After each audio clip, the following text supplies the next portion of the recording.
It's impossible to avoid the correlation between anti-Semitic and anti-Israel activity in Europe today.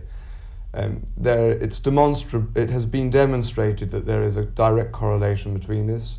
You have neo-Nazi groups training in PLO camps, and there is a certain amount of transference of information and cooperation between these elements. This has been in the International Herald Tribune has reported upon this. This came out as a result of the trial of Ali Agca, who tried to assassinate the Pope. And I don't think it's possible any longer to be able to distinguish between anti-Semitic and anti-Israel activity in Europe. The two have become so intimately intertwined that they are part and parcel of the same phenomenon. What do you think makes people anti-Jewish? Well, I think that the question really needs to be asked to people who are anti-Semitic, and society is forever asking the victims why they are victims. And it's really something which perplexes us Jews perhaps more than anyone else. Why do people work up these incredible theories about international conspiracies and takeovers by Jews in all different areas? It's very perplexing indeed. If we knew the answer, then we would be able to perhaps resolve one of the great enigmas of the world.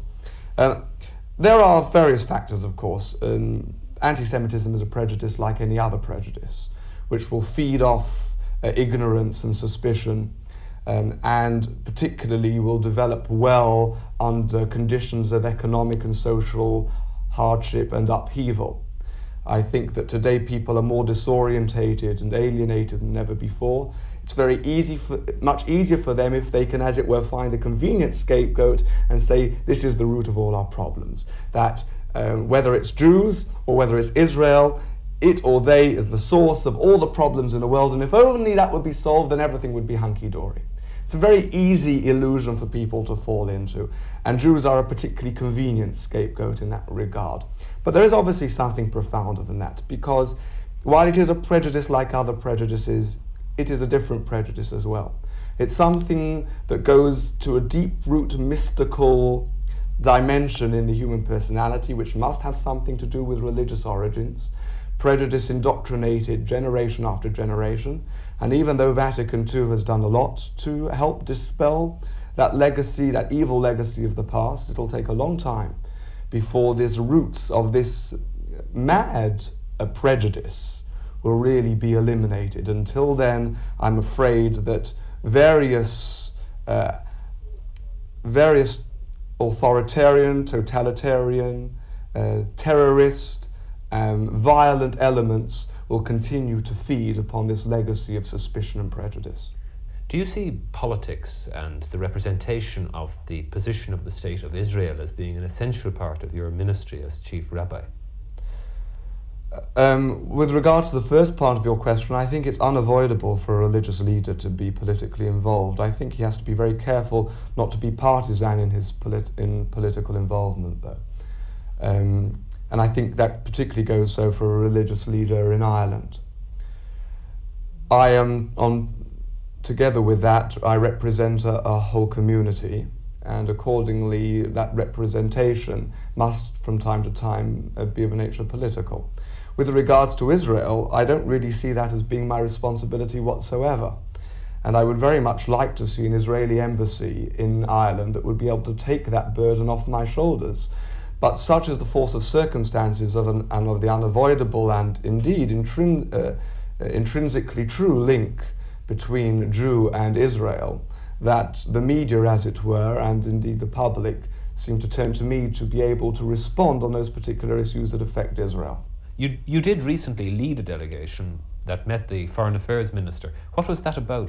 That was a matter simply of our common identification, as indeed with Israel and elsewhere, with Jews who are in any way threatened by the persecution and threats of different elements, either from without or indeed those that control the society in which they live.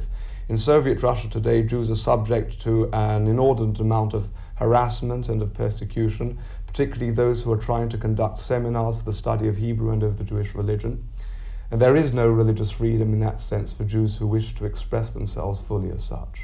Well, you obviously see politics as closely aligned with the persecution of Jews at the moment, do you think there's much of the old form of anti-Semitism around, the Jew hating that used to lead to pogroms even in Ireland? Well, I don't think that any of this so-called new anti-Semitism is really new at all. It's essentially all manifesting a same traditional prejudice and hatred.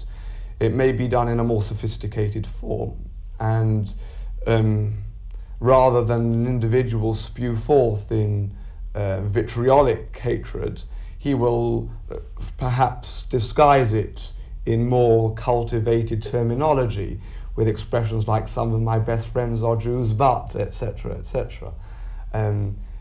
It's simply, as it were, to deny Jews the right to live as human beings in the more primitive ways done in the past, and today, as it were, to support elements who wish to destroy Israel and deny her the right to live, in language that talks in terms of national liberation, but in fact is national genocide that is being advocated, is of course exactly the same thing as it was in the Middle Ages. It's Jew baiting in the same way as it was then, rather wrapped up in a slightly more attractive veneer for modern day consumption. But isn't it rather a dangerous and self-righteous point of view? I would have criticisms, for example, of the way in which the Israeli government behaves. It doesn't make me anti-Jewish.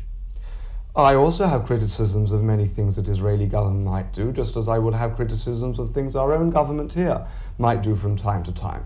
That doesn't mean that I now seek, therefore, to support movements who are determined upon annihilating that state's right to exist. Those are two totally different things. Isn't it used as a defence for people who have valid criticisms of Israel? Isn't it used as a defence mechanism to claim that all criticism is basically aimed at the elimination of the people? Well, it might be possible to do so. I certainly wouldn't use it as any means for decrying a person who voices criticism. But there are ways in voicing criticism, and certainly to blow up synagogues and to assassinate innocent women and children, as is being done in Europe today, is not a legitimate way of expressing criticism, and belies something far more profound and far more insidious. What about Ireland? In Ireland, well, nothing serious, certainly nothing on the scale that has taken place on the European continent or in England. The National Front has utilised Ireland as its publishing house time and time again, because in Ireland there are not laws against racial incitement as there are in Britain, and therefore the publication of literature which would be illegal in England is not so here. A lot of that literature has been published here, a lot has found its way into schools, and therefore a certain amount of anti-Semitic activity has taken place here. But certainly no violent assault upon Jewish institutions or upon Jewish persons has taken place. And as I said at the beginning, I think that relatively speaking, Ireland is one of the safest places for Jews in Europe today.